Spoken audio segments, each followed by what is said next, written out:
puso ko'y nabihag ng iyong pagmamahal. Nag-aalap kong hangad sa tuwin na ay tanging ikaw. Sa piling mo'y ano pang hahanapin ko? Sapat na ang pagkakataong mapalapit sa'yo.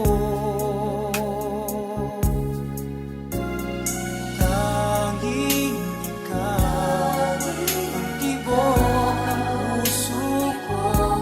Walang ibang sinisigaw. Ang ngalan mo, pag-ibig ko'y tanging ikaw, Panginoon. Ang buhay ko't kagalakan, kayamanan, ay tanging ikaw.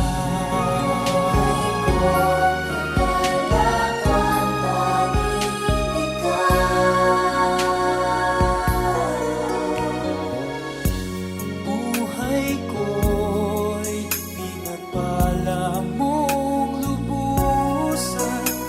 Katapatan mo sa akin ay sadyang walang hanggan.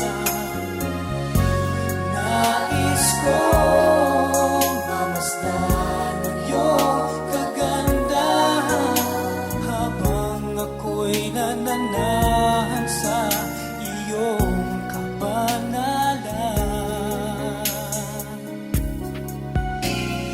Tanging ikaw ang tibok ng puso ko. Walang ibang sinisigaw. Pati ang ngalan mo, pag-ibig ko'y tanging ikaw, Panginoon. Ang buhay ko't kagalakan, kayamanan, ay tanging ikaw. Kantahan ko man lahat ng yaman sa mundo, ikaw pa rin ang hinahanap nitong damdamin ko.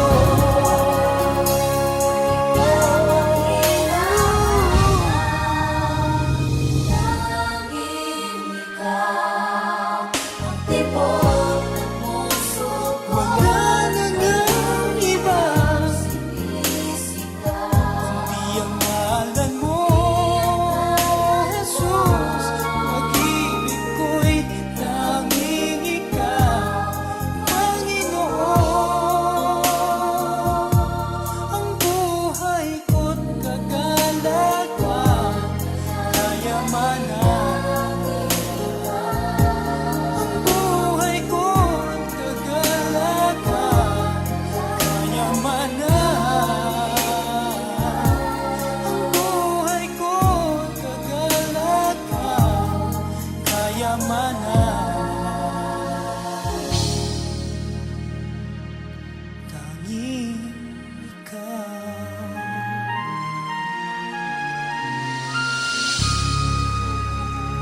He who believes in me will never die. Even though he dies, he shall live. Ibig sabihin po, si Jesus, ang buhay, ang muling pagkabuhay, ang sino man pong mananalig sa Kanya, kahit siya po'y mamatay, siya po'y muling mabubuhay. Yan po ang pangako at pag-asa ibinigay ng ating Panginoong Jesus sa lahat po na nananampalataya at nananalig po sa Kanya. So nandito po tayo ngayon sa oras na to para ihatid sa huling hantungan po ang ating pinakamamahal, si Tatay Jess, na kung saan this is the last time na makikita po natin siya, especially ang kanyang mga mahal sa buhay. Ilang taon po nilang nakasama si Tatay Jess, pero ito po oras ang pinakahuli na kung saan makikita po physically katawan na lang po ni Tatay Jess ay makakita dahil mamaya po ay ihahatid na po siya sa kanyang hantungan. Well, may kalungkutan po. Yan po yung katotohanan na may kalungkutan pag tayo po ay mawalay or ma-separate sa ating mga mahal sa buhay. Because separation is always painful po. Kahit magkaibigan lang na hindi na nakita-kita or nag-iwalay, may pain or may sakit po.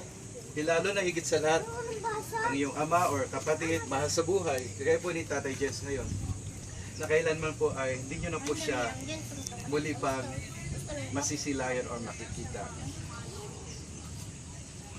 Ngunit napahako po ng ating Diyos na siya po ay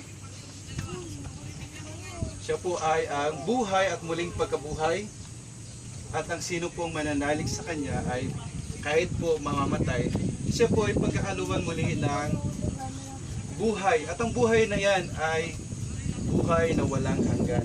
At ako po ay naniniwala, ito po ay nakamtan na po ngayon ni Brother Jess or ni Tatay Jess. Dahil naniniwala po ako na siya po ay nanalig, tumanggap sa Panginoon, at siya po ay ang kanyang panahon, ang kanyang oras, ang kanyang buhay po ay inalay niya po sa paglilingkod sa Panginoon. So nakikita po kami at sabi niya sa akin, Pastor, halika muna Pastor, samahan mo ko magkakapit tayo dalawa.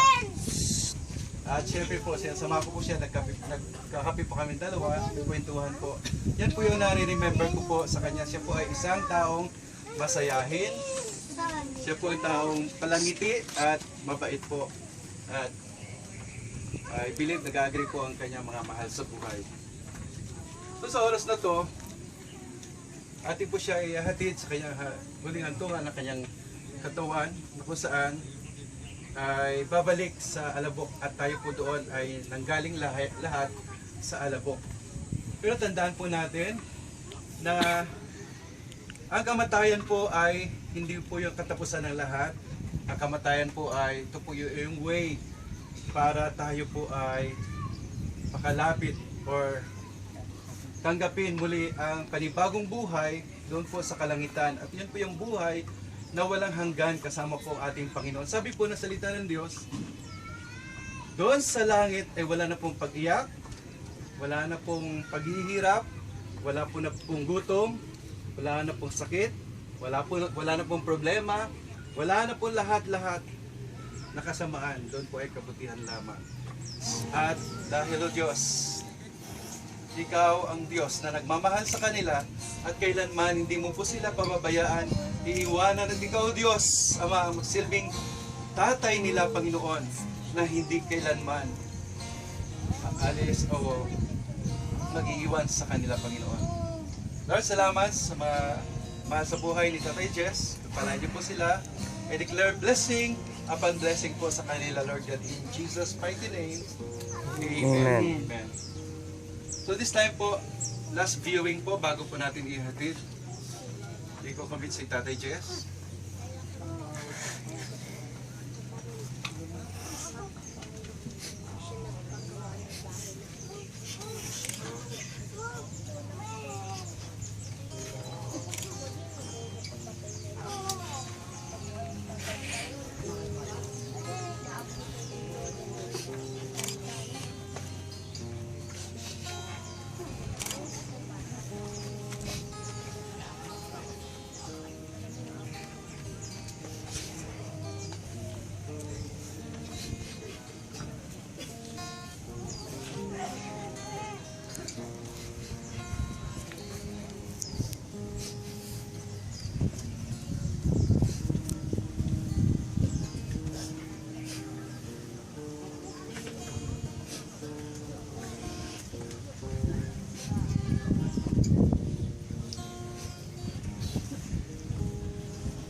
for as much as it has pleased Almighty God, His grace and mercy, to take the soul of Brother Jess here departed.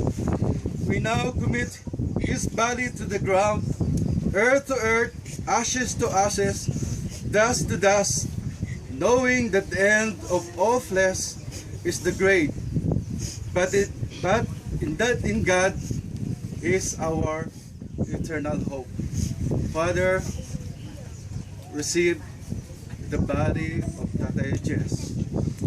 We now believe that you already received him in heaven. We thank you for his life. We thank you for Tatay Jess. In Jesus' mighty name, amen. Amen.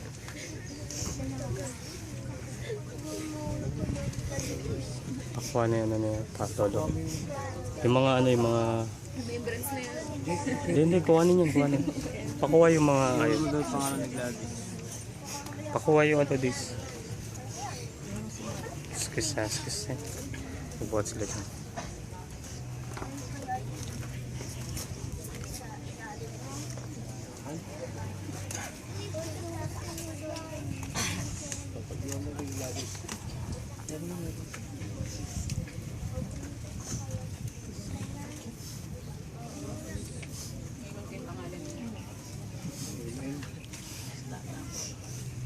Yan naman to.